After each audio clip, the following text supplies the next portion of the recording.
So I thought it would be helpful to have a brief overview of all the different steps involved in this process. It really helped compartmentalize each one of these sections into a different task. I think there was like 36 different clips, and each one of them had to be camera tracked. It had to be lined up properly with the ground plane so I can establish a baseline for each one of them, including the scale and location of where everything was.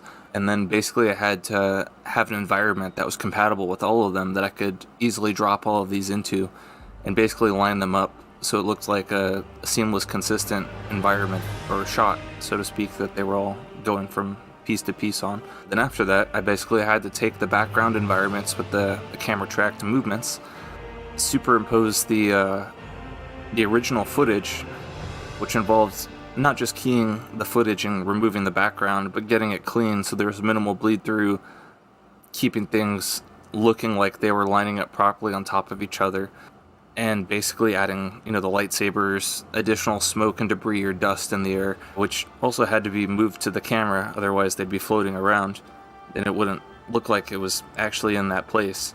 And then doing like the final cleanup, which was basically layering them all together, making sure the lightsabers had a good amount of glow that would, reflect or bleed through onto the actor, so to speak, making sure the light was hitting everything the same. So each one of those was a pretty big task, and that was kind of the order of events. I had to go in that order because if anything was not as clean as it should be, or if anything was not working correctly, I would have to go back and refine each one of these stages in that order, making sure the track was proper, lining things up, making sure the scales were all proper, involving getting the ground plane lined up, orienting the camera or the entire shot so it picked up where the last one left off, re-exporting a background, and then doing all the cleanup and making sure things lined up in the final compositing stage. So here's a brief overview of basically each one of those steps and what it entailed for each shot, as each shot was unique. I couldn't really copy a lot of these settings. Each one kind of had to be tailored as needed. So let's do a quick deep dive into what each one of those processes entails and how it all came together. So the first step of any part of this project is basically getting camera information tracked. And what that means is this camera is moving around these actors as they're moving, and I need to be able to record the information that this camera is basically doing. So this guy kind of does a walk around these two right here, and then he kind of pivots the camera and then goes back and follows them back to this point. And the camera's still moving here. As far as I'm concerned, their feet are still holding still at that point. But we get that really nice parallax as it basically comes around the corner, and you can really see the background start to protrude there.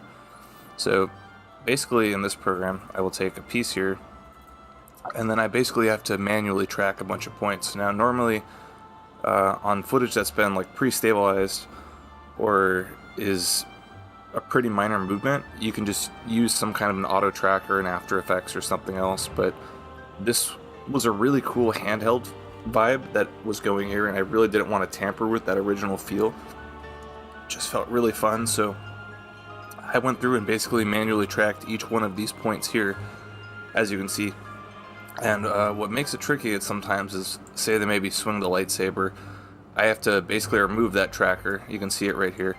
It's a little difficult to see right there, but that's basically, and once that crosses one of these has to be turned off once the lightsaber goes in front of it, and then a new one could be in its place, or I could maybe move its tracking position to somewhere else. So you can see here, those ones were fine because the movement was so fast, but once their bodies start to go in front of it, you can see that one start to move. There's no cheating that. That became a little bit tricky having to move all of those guys, and if I let this play out here, you'll be able to see what that kind of looks like in motion. And you can see like the little path that each one of these decided to make. It's a lot of info right there, but basically user tracks are very helpful for when I set the AI to basically do its auto track.